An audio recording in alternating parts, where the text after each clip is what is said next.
अवधूत चिंतन श्री गुरुदेव दत्त श्री सद्गुरू स्वामी समर्थ। सर्व स्वामी भक्तांचे स्वामी परिवारात खूप खूप मनापासून स्वागत आहे। सर्व भक्तांच्या मनातील सर्व चांगल्या इच्छा स्वामी महाराजांनी लवकर पूर्ण कराव्या हीच माऊलींचरणी प्रार्थना करते आणि आजच्या व्हिडिओला सुरुवात करते।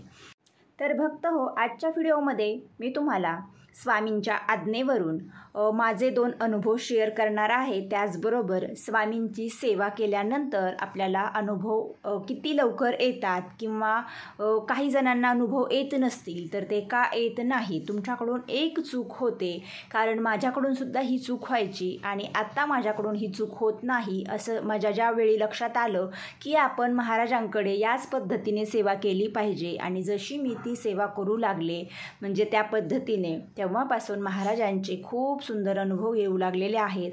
बघा, आपण छोट्या छोट्या गोष्टींमध्ये आनंद शोधला पाहिजे आणि जर आपण प्रत्येक वेळी मला काहीतरी मोठंच हवं आहे हेच म्हणत बसलो तर छोट्या गोष्टींमध्ये सुद्धा आपण आनंद शोधणं हरवून जातो किंवा आपण सतत दुःखीच राहतो, मला हेच पाहिजे हेच पाहिजे असं न करता आपण महाराज जे काही देत आहेत ते आपल्यासाठी योग्य आहे। बऱ्याचदा आपल्या आयुष्यामध्ये खूप काही दुःखद घटना देखील घडत असतात, तो एक आपल्या प्रारब्धाचा भाग असतो। काल एका आपल्या ताईंची कमेंट्स आली की त्या स्वामींची सेवा करत होत्या, त्यांच्या मिस्टरांना बरं नव्हतं आणि त्यांनी खूप म्हणजे प्रार्थना केली होती। मी सुद्धा दत्त मंदिरामध्ये जाऊन महाराजांना विनंती केली होती की जे काही त्यांना आजारी आहेत ते, आणि कमेंटनुसार मी महाराजांना सांगितलं की त्यांना बरं वाटू द्या। पण बघा, बऱ्याचदा आपला प्रारब्धाचा भाग असतो, आपल्या आयुष्यामध्ये काही घटना ह्या घडणार असतात, ते एक आपलं विधी लिखित असतं। तर पण आपण काय करायचं आहे, महाराजांची सेवा केली ना तर आपल्याला 1, 10, 11, 12 वर्ष जेव्हा आपल्या सेवेला होतील तेव्हा आपल्या आयुष्यात जे काही गंडांतर येत असतात हे आपले टळू शकतात। पण तुम्ही म्हणाल की आता 10-12 वर्ष आपल्याला सेवा चालूच ठेवायची आहे, जे मिळणार आहे ते मिळणार आहे, पण आयुष्यामध्ये जे काही दुःख येणार आहे त्यामधून आपली सुटका नक्की होईल। तर प्रत्येकाने व्हिडिओ शेवटपर्यंत पाहत असताना कमेंट्समध्ये श्री स्वामी समर्थ असे लिहा।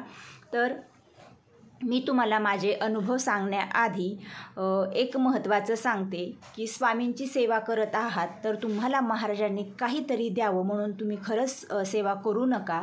कारण बऱ्याचदा मी पण देवासमोर बसायचे आणि हेच सांगायचे, जसं की लग्नाच्या आधीपासून मी महादेवाची सेवा करत होते आणि एक सवय असायची की माझ्या चांगल्या घरी लग्न व्हावं, मला असा नवरा मिळावा तसा मिळावा असं प्रत्येकाचं स्वप्न असतं। तर त्यानंतर महाराजांनी जे काही माझ्या लग्नासाठी जोडीदार म्हणजे निवडला, तर बघा, जे मी देवाला सगळंच मागितलं ते मला देवाने नाही दिलं। जे मला म्हणजे माझं जिथे लग्न होणार होतं, जसा जोडीदार मिळणार होता ते आधीच ठरलेलं असतं आणि तेच सगळं झालं। पण मी नेहमी माझ्या देवावर माझा विश्वास होता आणि अजूनही आहे कायमच। तर मी हेच बोलायचे की जे काही केलेलं आहे माझ्या शंभू महादेवाने ते योग्यच असेल। त्याची मला नंतर खूप मोठी प्रचितीसुद्धा आली। बघा, हेच पाहिजे तेच पाहिजे त्यापेक्षा आपल्याला सर्वात महत्त्वाचं आयुष्य पाहिजे, कारण आपण जर सुखी समाधानी एक चांगलं आयुष्य जर जगू तरच आपण आयुष्यामध्ये काहीही करू शकतो। त्यामुळे देवाला मागताना एकच मागा की हा देह तुझाच आहे, हे शरीर तुझंच आहे, तर माझ्या हाडामासाला बळ दे आणि कायम कायम माझ्याकडून तुमची स्वामी सेवा करून घ्या किंवा जे तुमचे गुरु असतील ते। कारण काही जण इतरसुद्धा देवाची भक्ती करत असाल, जर तुम्ही चुकून हा व्हिडिओ पाहत असाल तर सांगते, ज्या देवाची तुम्ही भक्ती करतात त्या देवाला गुरु करा, त्याच देवाच्या चरणी कायम लीन राहा शेवटच्या श्वासापर्यंत। कारण आज मी तुम्हाला हेच सांगणार आहे, कारण जशी महाराजांची आज्ञा तसंच मी तुम्हाला सांगत असते। आणि कमेंट्स आहेत, बऱ्याच जणांना अनुभव लवकर येतात, बऱ्याच जणांना अनुभव उशिरा येतात आणि मग थोडा उशीर झाला की आपण संयम आपल्याकडे नसतो। तुमचं देखील बरोबर आहे। बघा, खूप जणांच्या आयुष्यामध्ये सतत दुःख आलं तर तो व्यक्ती तरी किती दिवस संयमी राहणार, कारण कधीतरी माणूस हा हतबल होतो, दुःखी होतो आणि तो होणारच। पण मी तुम्हाला एक सांगते, माझ्यावरून सांगते की माझ्या आयुष्यामध्ये खूप कमी वयात खूप मोठी दुःख आलेली आहेत आणि त्या दुःखामधून मला फक्त माझ्या गुरुदत्त महाराजांनी बाहेर काढलेलं आहे। त्यावेळी मी स्वामींची सुद्धा जास्त म्हणजे आधी स्वामींची सेवा करत होते, मी महाराजांवर नाराज झाले, फक्त आयुष्यात दुःख आले म्हणून, आणि असं बोलले होते की मी कधीच स्वामींची सेवा करणार नाही। तर मला स्वामी महाराजांनी कसं सेवेत आणलं, माझ्याकडून कशी सेवा करून घेतली याची खूप मोठी कहाणी आहे. मी ते नंतर सांगेल. मग मी दत्त महाराजांची सेवा करू लागले. दत्त महाराजांनी मला स्वामींचरणी लीन केलं. तर भक्त हो, सांगायचं एकच की तुम्ही जे करत आहात आत्ता स्वामींची जशी जमते तशी सेवा करा, पण फक्त विश्वास ठेवा.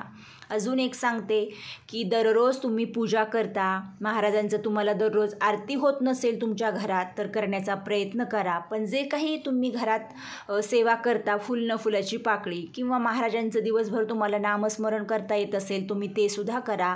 जे काही आहे तुमच्याकडून थोडी का होईना महाराजांची सेवा होत आहे, साक्षात स्वामी महाराज करून घेत आहेत तुमच्याकडून ही सेवा.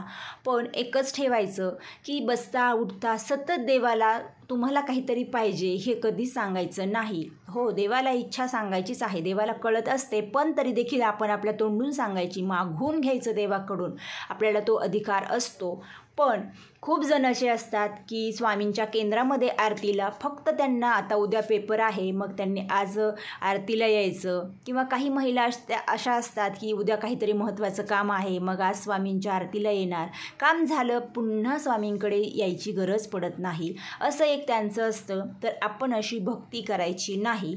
कारण मी पण आधी असंच करायचे, म्हणजेच प्रत्येकजण करतो की हे पाहिजे ते पाहिजे. मी आता या 4 वर्षामध्ये महाराजांना कधीच काही मागितलं नाही आणि मी सेवेत महाराजांनीच मला आणलं, सेवा करून घेऊ लागले. तुम्हाला एक अनुभव तुम्ही आधी सांगितलेला आहे, जे आपण यूट्यूब चॅनल सुरू केलं त्याची सुरुवात करताना ते लवकर व्हायरल व्हावं, आपल्याला जास्तीत जास्त सबस्क्रायबर मिळावे, हे प्रत्येक यूट्यूबरचं असतं. बघा, तुम्हालासुद्धा बऱ्याच जणांना यामध्ये डीपमध्ये माहिती देखील असेल. आणि मी फक्त एकच बोलले, महाराज मला असं करायचं आहे कारण मला एक अध्यात्माची आधीपासून आवड होती. माझे उपवास करणं किंवा कुठल्याही देवाची मनापासून भक्ती करणं हा एक माझ्यातील गुण होता. आणि जे काही आपल्याकडे गुण असतील, आपल्याला ज्या गोष्टीचं ज्ञान असेल तीच गोष्ट म्हणजे त्याच गोष्टीमध्ये आपण पुढे जाऊ शकतो. तर माझ्या डोक्यातही नव्हतं की मी असं यूट्यूबवरती स्वामींची सेवा म्हणजे इतर भक्तांना शेअर करू शकेल किंवा इतर भक्तांना या सेवेत आणेल. एक इच्छा होती की मी येता जाता किंवा जे काही मला मैत्रिणी आपण एकमेकींना कॉल करतो बोलतो, तर ज्यांना दुःख असेल ना तर त्यांना निश्चित मी सांगत राहायचे की स्वामींची सेवा करा, तुम्ही एकदा अक्कलकोटला जाऊन या. हे माझ्याकडून होत राहायचं. कदाचित याच माझ्या एका गुणामुळे महाराजांनी मला निवडलं आणि तुमच्याशी अशा सुंदर सेवा सांगण्याची एक बुद्धी दिली. तर बघा, याआधी मला महाराजांची जी केंद्रातूनच माहिती होती जास्तीत जास्त सेवा, त्याच सेवा मी सुरुवातीला यूट्यूब चॅनलवर शेअर केल्या. आणि सुरुवात करताना महाराजांना सांगितलं होतं, माझ्याकडून तुम्ही हे चांगलं कार्य करून घेताय तर मी तुमच्यासमोर बसून जेव्हा व्हिडिओ शेअर करेल तर जे काही माझ्या मुखातून जाईल ते सर्व काही तुम्हीच मला माझ्याकडून वदवून घ्या. त्याचबरोबर त्या सेवेचा इतरांना फायदा व्हावा, त्यांना अनुभव यावे, अशाच सेवा माझ्याकडून सांगून घ्या. नाहीतर उगीचच यूट्यूब चॅनल ग्रो करायचं आहे आणि माझे लोकांनी व्हिडिओ पाहावे म्हणून काहीतरी सेवा सांगत बसायचं, असं महाराज मला अजिबात नको आहे. भले माझं चॅनल ग्रो नाही झालं तरी चालेल, पण अगदी एखाद्या महिन्यात एखादा व्हिडिओ गेला तरी चालेल, पण जी सेवा जो उपाय आपण सांगितलेला आहे तो भक्तांनी केला तर त्यांना फुल न फुलाची पाकळी लवकर अनुभव यावा आणि त्यांच्या ज्या इच्छा आहेत त्या हळूहळू पूर्ण व्हाव्या, असं मी महाराजांना सांगितलं होतं. आणि अगदी तसंच झालेलं आहे. आपल्या एका ताईंची आत्ता 2 दिवसांपूर्वी कमेंट्स आली की त्यांनी दत्त महाराजांचा 3 फुलांचा उपाय केला होता. त्यानंतर त्या बोलल्या की ताई, मला आधी स्वामींच्या सेवेबद्दल जास्त माहिती नव्हतं, तुमच्या इथे व्हिडिओ पाहूनच मी ज्या सेवा करू लागले, त्यामुळे मी आता प्रेग्नेंट आहे. आणि त्यांच्या लग्नाला 11 वर्ष झालेली आहेत. 11 वर्षानंतर त्या आत्ता प्रेग्नेंट आहेत. आणि ज्या काही अजून ताई आहे ज्यांनी दवाखाना केलेला आहे आणि त्यांना कसलाच फरक पडलेला नाही, तर खरंच त्यांनासुद्धा महाराजांवर विश्वास ठेवा. नक्की तुम्हालासुद्धा गर्भधारणा होईल. मुलगा मुलगी जे काही तुम्हाला महाराज देणार आहेत ते नक्की देतील. तर हे सांगण्याचं कारण आणि आज जे काही मी तुम्हाला अनुभव सांगते तर हे एकच कारण आहे याचं, म्हणजे तुम्ही जी सेवा करता यावरती तुम्ही ठाम राहाल.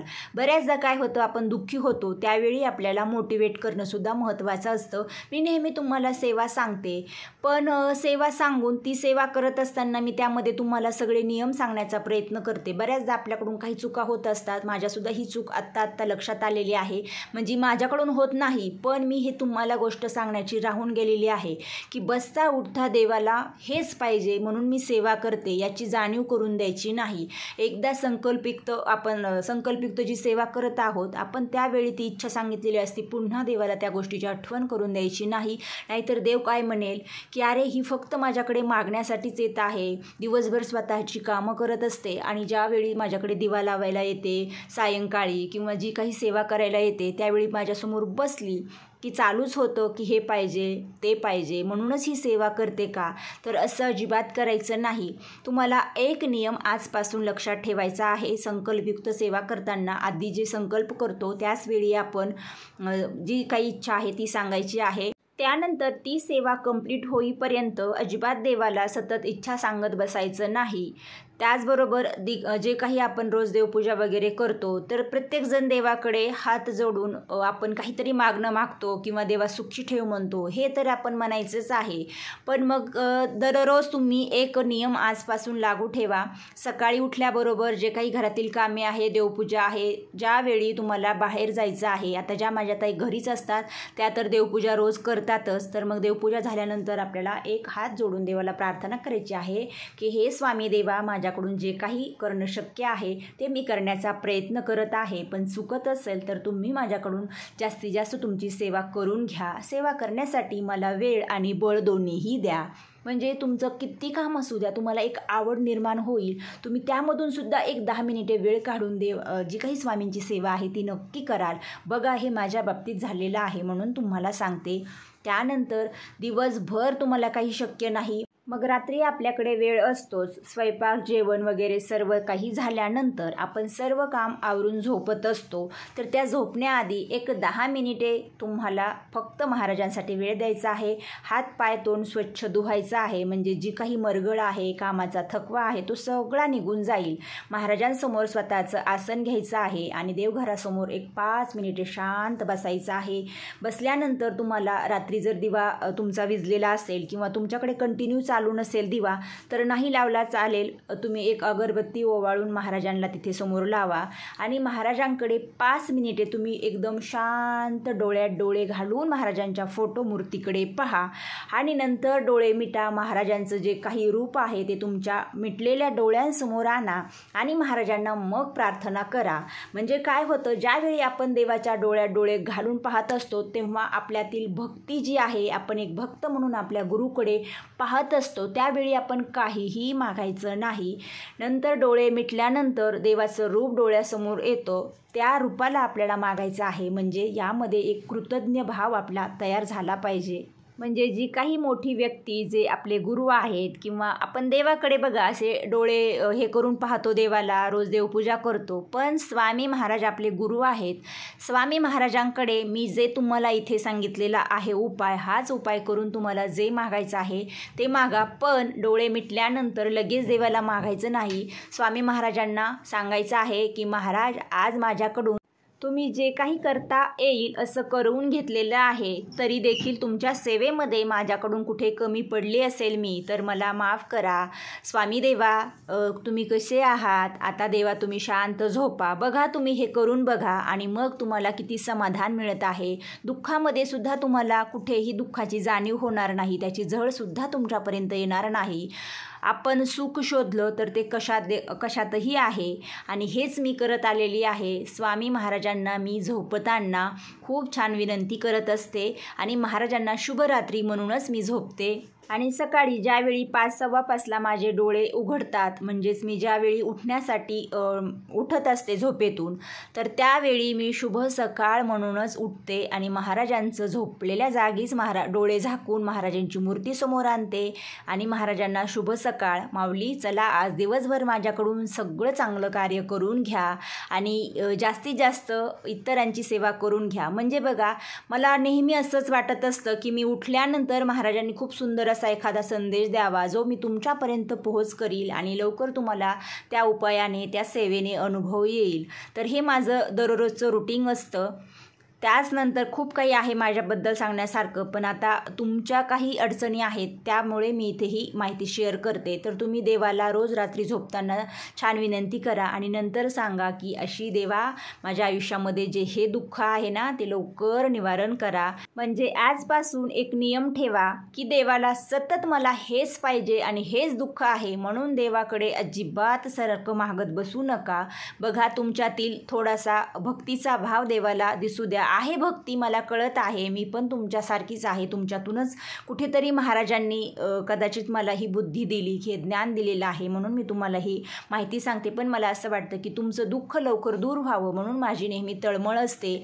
ज्या काही कमेंट्स आहेत ना की ताई आमच्या मुलींना म्हणजे आम्हाला 2 मुली आहेत, आता त्यांना एक भाऊ असावा, त्यांची खूप इच्छा आहे. एका ताईंची कमेंट्स होती की माझी मुलगी नेहमी म्हणती मला की मला भाऊ पाहिजे, इतरांना भाऊ आहे. आणि हे वाचून खूप खूप वाईट वाटतं मला अक्षरशः. म्हणूनच माझा प्रयत्न आहे की माझ्या सगळ्या ताईंना मुलबाळ असावेत, सगळ्यांचा सुखाचा संसार असावा. ज्या घरामध्ये मुलगा नाही आहे ना तिथे नक्की मुलगा व्हावा खरंच. आणि ज्यांना मुलगी पाहिजे त्यांना मुलगीसुद्धा व्हावी, नोकरी लागावी, घरामध्ये सतत कोणी आजारी नसावं. आणि या समस्या तुमच्या खरंच लवकर दूर होतील. कारण आपण एक मागे 11 गुरुवार दत्त मंदिरामध्ये आरतीचा संकल्प केला होता. तर माझंसुद्धा एक रुटीन होतं 2 वर्षापासून 3 वर्षापासून मी कंटिन्यू आरतीला जात होते गुरुवारी. मध्ये पण कधी जेव्हा वाटेल तेव्हा जायचे. तर आत्ता 1 महिना झालं, एक सुट्ट्या असल्यामुळे इकडे तिकडे आपण गेलो किंवा आपल्याकडे घरी कुणी पाहुणे आले की मग थोडा विस्कळीतपणा येतो. तर तसं झालं होतं. मी पुन्हा आता या पुढच्या गुरुवारपासून आरतीला जाणार आहे आणि शक्य असेल तेवढे ती व्हिडिओ तुमच्याशी शेअरसुद्धा करण्याचा प्रयत्न करेल. माझी खरंच प्रचंड श्रद्धा आहे माझ्या गुरुदत्त स्वामी महाराजांवर. खरंच तुमची इच्छा नक्की ते पूर्ण करतील, फक्त तुमचा विश्वास असू द्या. आता मी तुम्हाला जे काही माझा अनुभव सांगणार होते खरंच हा खूप भयंकर आणि खूप मोठा आहे. तर बघा आपल्या प्रत्येकाच्या आयुष्यामध्ये पाण्याला खूप महत्त्व आहे. पण बऱ्याच ठिकाणी काय होतं की उन्हाळा आला की एक दुष्काळी भाग तयार होतो. म्हणजे तिकडे पाणी संपलं जातं, विहिरीचं बोरचं वगैरे पाणी जातं आणि मग टँकर वगैरे चालू होतात. आमच्याकडे सुद्धा एक अशीच परिस्थिती असायची माझं लग्न झाल्यानंतर. तर आम्ही मग विकत वगैरे पाणी घेणार आणि ते किती आपल्याला पुरणार ना, आणि त्यामध्ये पैसासुद्धा खूप सगळा जातो. तर मी एक 4 वर्षांपासून महाराजांचा नित्यनियमाने अभिषेक वगैरे करते. स्वामींची सेवा तर माझी लग्न झाल्यापासून आहे, पण मला जास्त डीपमध्ये माहिती नव्हतं. 2019 पासून म्हणजे आता मला 5 वर्ष होतील स्वामी महाराजांची जास्तीत जास्त माझ्याकडून चांगली सेवा होते असं म्हणायला काहीच हरकत नाही. आणि मग अभिषेक वगैरे केला की ज्यावेळी आपण दही दूध किंवा मग जे काही मध वगैरे असेल असा एकत्रित जेव्हा अभिषेक होतो तेव्हा ते तीर्थ काही मग घेतलं जात नाही. तर मग ते कुठेही पायाखाली तुडलं जाऊ नये किंवा जिथे आपण टाकू ती जागासुद्धा स्वच्छ असावी असा एक मी नियम केला. आणि जिथे आमचा बोरवेल आहे त्याच ठिकाणी मग मी ते स्वामींच्या अभिषेकचं म्हणा किंवा मग जे देवपूजेचं पाणी आहे ते मी टाकू लागले. तर 2 वर्ष झालं आमच्या बोरवेलचं पाणी कसलंच गेलं नाही. मागच्या वर्षी गेलं नव्हतं, पण तेव्हा मी थोडीशी गावालासुद्धा गेले होते एक सुट्टीमध्ये 15 दिवसांसाठी. मग मला असं वाटलं की जास्त आपण ते वापरलं नाही म्हणून कदाचित गेलं नसेल. आणि या वर्षी आमच्याकडे जास्त प्रमाणात पाहुणे आले, जास्तीत जास्त पाण्याचा वापर झाला, तरी देखील अजूनही पाणी गेलं नाही. आणि आता तर जाऊ शकत नाही, आता थोडा पाऊससुद्धा सुरू झालेला आहे. आणि एक 5 वर्षापासून माझी कंटिन्यू देवपूजा आहे. त्याआधी बऱ्याचदा एखाद दिवशी राहून जायची. बघा बऱ्याचदा काम वगैरे असलं की राहून जाते, पण आता असं होत नाही. जरी असेल तरी मग मी लवकर उठून करते किंवा काम आवरून 12च्या आत देवपूजा करते. आणि मग एक 2 वर्षापूर्वी मला बऱ्याचदा ताजं पाणी म्हणजे जे काही आपण बोरवेल चालू करून भरतो हेच ताजं पाणी असतं. तर मग ते तसं पाणी मला मिळायचं नाही आणि मग बोरचं पाणी गेलेलं होतं. त्यावेळी जेव्हा टँकर वगैरे येणार तर तेच जे काही साठवून ठेवलेलं पाणी आहे त्यामध्येच देवपूजा करावी लागायची. असंच पूजा करताना मनात सहज स्वामींना म्हटलं की महाराज तुम्हाला जर दररोज स्वच्छ पाण्याने अंघोळ करायची असेल तर आपल्या बोरचं पाणीच गेलं नाही पाहिजे. आणि मग मी त्या वेळापासून ते आधीपासूनच मी तिथे अभिषेकचं वगैरे पाणी टाकायचे. सहज बोलून गेले होते. बघा मागच्या वर्षीसुद्धा गेलं नाही पाणी, त्यावेळी माझ्या हा मनात विचार आला होता, पण यावेळी गेलं नाही. तर अगदी ज्या काही आमचे रिलेटिव्ह आहे, ज्यांना माहिती आहेत, माझ्या बहिणी वगैरे, जाऊबाई वगैरे, तर हे सर्व बोलू लागले की खरंच ही तुझ्या स्वामींची कृपा आहे आणि म्हणूनच बोरवेलचं पाणी गेलं नाही. आता हा एक माझा अनुभव झाला. बघा तुम्हाला किती जणांना हे माझं मत पटत आहे. आता त्यानंतरचा दुसरा अनुभव तिथेच आहे, जिथे आपण नेहमी अभिषेकचं तीर्थ मी टाकत असते. ती ही जागा आहे जिथे तुम्हाला एक ब्रह्मकमळचं पान लावलेलं आहे. इथेच दिसते ही कास, त्यावरती मी स्वामी महाराजांचं अक्कलकोटवरून एक पोस्टर आणलेलं होतं. ते आम्ही शोकेच्या एका काचेवर लावलं होतं, पण असं झालं की ती काचच त्याला बॉल लागला आणि ती निघली. मग ती निघल्याच्या नंतर मी कुठेही टाकून न देता जिथे बोरवेल आहे तिथेच पूर्व दिशेकडे स्वामींचं तोंड करून ही काच अशी उभी केली होती भिंतीच्या कडेला. आणि या ठिकाणी कसं आपल्याला अडचण वगैरे असेल कोणालाही घरात, तर कोणीही या ठिकाणी येत नाही आहे म्हणून मी ही सेफ्टीसाठी इथे ठेवली होती. स्वामी महाराजांचा फोटो तिथेच तुम्हाला हे सुंदर असं औदुंबराचं वृक्ष दिसत असेल. आणि इथे औदुंबराचं वृक्ष उगण्याचं काहीच म्हणजे बघा औदुंबराचं फळ पडलेलं नाही आहे किंवा काही नाही, फक्त पूजेचं पाणी इथे टाकण्यात येतं. महाराजांचा फोटोसुद्धा तिथेच आहे आणि तिथेच खूप सुंदर हे औदुंबर वृक्ष. आणि याआधी ते छोटंसं होतं तेव्हा मी पाहिलं होतं, तेव्हा मला ती पानांवरून एवढं लक्षात आलं नाही आणि मी ते उपटून टाकणार होते. साईडलासुद्धा खूप छोटं छोटं गवत उगलेलं आहे. आणि मग मी नंतर असा विचार केला की हे नंतरच काढूयात आपण, थोडासा पाऊस वगैरे पडला की ओल्यामध्ये निघून जाईल, म्हणून ते मी तसंच सोडलं. काल गुरुवार होता, अमावस्येची देवपूजा वगैरे करायची होती आणि ज्यावेळी मी बोरवेल चालू करायला गेले त्यावेळी मी या ठिकाणी हे औदुंबराचं छोटंसं वृक्ष लगेच पाहिलं. आणि हा म्हणजे माझे दत्तगुरूंनी खरंच मला खूप सुंदर अनुभव दिला, एक साक्षात्कार दिलेला आहे. आणि आता दररोज माझ्याकडून ही सेवा नक्की होणार. कदाचित महाराजांना दररोज माझ्याकडून औदुंबराची सेवा करून घ्यायची असेल, म्हणूनच औदुंबर वृक्ष उगलेला आहे. आणि तिथेच बघा तुम्ही, हे मी आधीच ठेवलेलं सगळं आहे, तसाच इथे व्हिडिओ केला आणि आता तो तुमच्याशी शेअर करते. तिथे थोडंसं म्हणजे कचरा वगैरेसुद्धा पडलेला आहे, ते नंतर मी सगळं काही साफ करेल. खरंच मला खूप आनंद होतोय तुम्हाला या दोनही गोष्टी सांगताना. तर भक्त हो, हे दोन अनुभव आणि जे काही आधी तुम्हाला मी एक उपाय सांगितलेला आहे, सेवा करताना तुम्हाला हा एक नियम पाळायचा आहे, याला उपाय म्हणता येणार नाही. तुम्ही म्हणाल एवढा मोठा व्हिडिओ बनवला, यामध्ये कुठली सेवा नाही, उपाय नाही, पण या व्हिडिओमध्ये तुम्हाला मोटिवेट करण्यासाठी स्वामींनी संदेश दिलेला आहे. आणि ही एक गोष्ट लक्षात ठेवून स्वामींची सेवा करा. बघा तुम्हाला न मागता सर्व काही मिळेल. समाधानी मनाने तुम्ही स्वामींचं फक्त श्री स्वामी समर्थ नाम जरी मुखात घेतलं तरी महाराज तुमच्या नकळत तुमच्या सगळ्या इच्छा पूर्ण करतील. यापुढे आपण तुमच्या कमेंटनुसार आणि स्वामींच्या संदेशानुसार सेवा पाहणारच आहोत. आजचा व्हिडिओ आवडला असेल तर व्हिडिओला लाईक करा आणि हा व्हिडिओ पुढे शेअर करा. जे नवीन आहेत त्यांनी चॅनलला सबस्क्राईब करा. आजची सेवा स्वामी आई चरणी रुजू करूया. श्री स्वामी समर्थ. जय जय स्वामी समर्थ.